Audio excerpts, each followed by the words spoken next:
欢迎收听《茶学笔记》第1季第10集《台湾700万人的胃爆弹》，科学实证普洱茶如何改善脂肪肝与代谢危机。上一集我们聊完普洱茶刮油嘛，大家都说超实用，但今天我们要聊一个更贴近大家，也更惊悚的国民危机。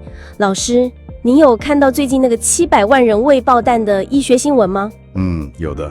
根据台湾肝病医疗测进会的最新统计，台湾成人的脂肪肝盛行率高达33%，换算下来，真的大约有700万人面临这个健康危机。对，而且心脏外科医师警告说，最可怕的是有高达40%的患者是完全没有感觉的。医师还形容，如果放任脂肪肝不管，那个无处可去的油脂会塞满血管，让血管变得像刚出炉的爆浆餐包一样。这个爆浆餐包的比喻其实非常生动，因为血管塞满油脂，确实随时可能引发心血管阻塞的危险，真的超可怕。面对这个危机，现在很多人就是会吃什么 B 群啦、蚬精、保肝丸，感觉自己好像有在保养。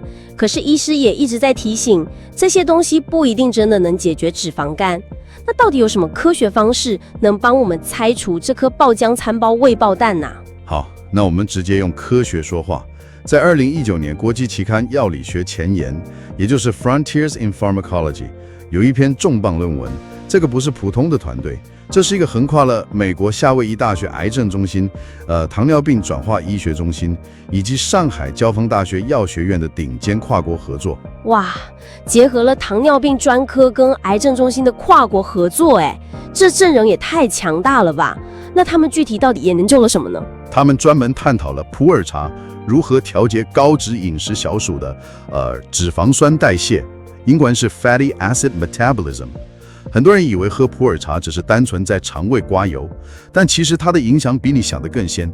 在医学上，脂肪酸也就是 fatty acids 就像是合成体内脂肪的初级原料。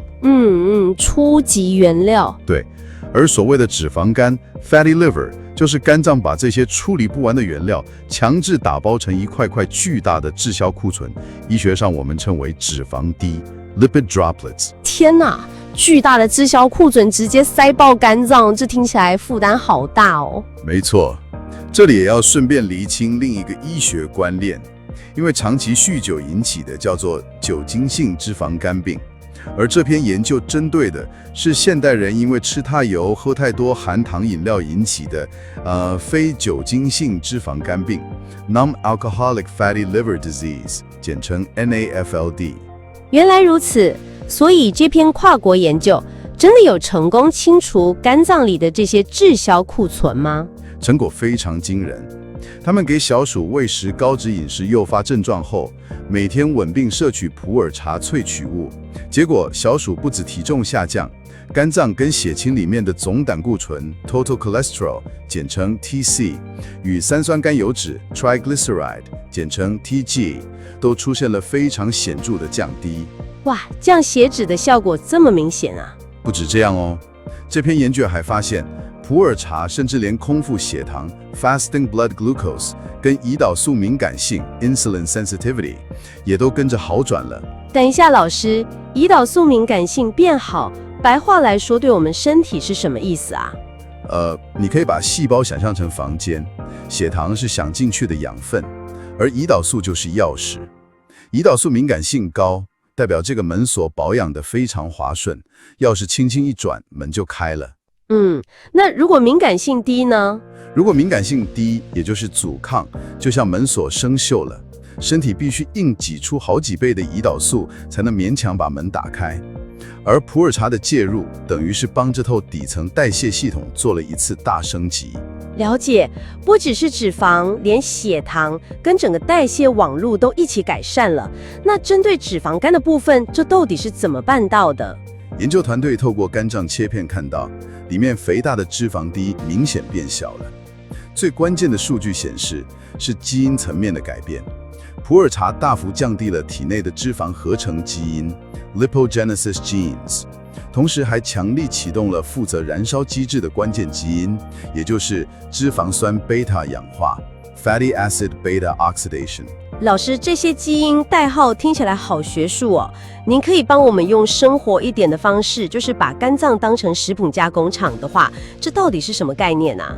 没问题。每天吃太油、喝太多含糖饮料，就像工厂的进货原料远大于出货量，最后滞销库存连走道都塞满，整间工厂胖成像是大餐包。普洱茶进到工厂后，第一，抑制脂肪合成，就像直接砍掉采购单，叫身体停止进货吗？对，直接叫身体停止进货。第二，启动脂肪酸氧化机制，也就是把锅炉开到最大，把仓库里囤积的陈年血脂跟滞销库存通通丢进去燃烧。难怪会变瘦。可是大家常说绿茶也能减肥，为什么这篇研究特别强调普洱茶去执行这个清理任务啊？这就是普洱熟茶微生物发酵的魔力了。绿茶有丰富的大分子儿茶素 （Calatin）， 但人体吸收率有极限，而普洱熟茶在发酵过程中会把大分子儿茶素大量降解，转化成小分子的末石子酸 （Gallic acid） 与茶褐素 （Theobromine）。小分子听起来就非常厉害，所以是因为吸收率提升了，这些小分子一进到肝脏就直接启动机制吗？没错，因为分子极小，极易进入细胞内部去启动那两道机制，砍掉采购单，又把旧库存通通烧掉。哇，双管齐下，这效率也太高了吧！听完我都想马上干掉一大壶普洱茶了。那我们是不是每天喝普洱茶就可以随便大吃炸排骨配珍奶这种垃圾食物了？这个观念要立刻严肃纠正哦。普洱茶绝对不是暴饮暴食的免死金牌。这项动物实验展现了它改善脂肪代谢的潜力，但绝对不能取代专业就医与生活形态的调整。如果你每天还是狂吃炸物配全糖手摇饮，再强的调控机制也绝对救不回来。哎呀，所以它根本不是仙丹啦，不能抵消乱吃乱喝的后果。那对于怕血管变成爆浆餐包的人，日常有什么具体行动可以做？最实际的建议是，把会囤积脂肪的含糖饮料换成无糖普洱熟茶。尤其是经过发酵的熟茶，小分子成分好吸收，又温润不伤胃。吃完大餐后喝一杯，就是帮肝脏建立一道简单的科学防御网。懂了，与其喝会囤积脂肪的含糖饮料，不如顺手换成能帮助调节代谢的普洱茶，这才是最聪明的保养方式。谢谢老师带来这么精彩的科学解密。如果你身边有那种总说自己只是有点胖，应该没事的朋友，赶快把这集分享给他，因为很多时候代谢危机就是这样安安静静开始的。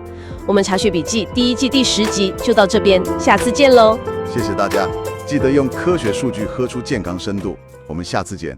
穿透书籍迷雾，品味健康深度，不再听信模糊的口传，用科学书谱转入间的研究，让茶学必经为你导读，与我一起科学饮茶，温暖你的心。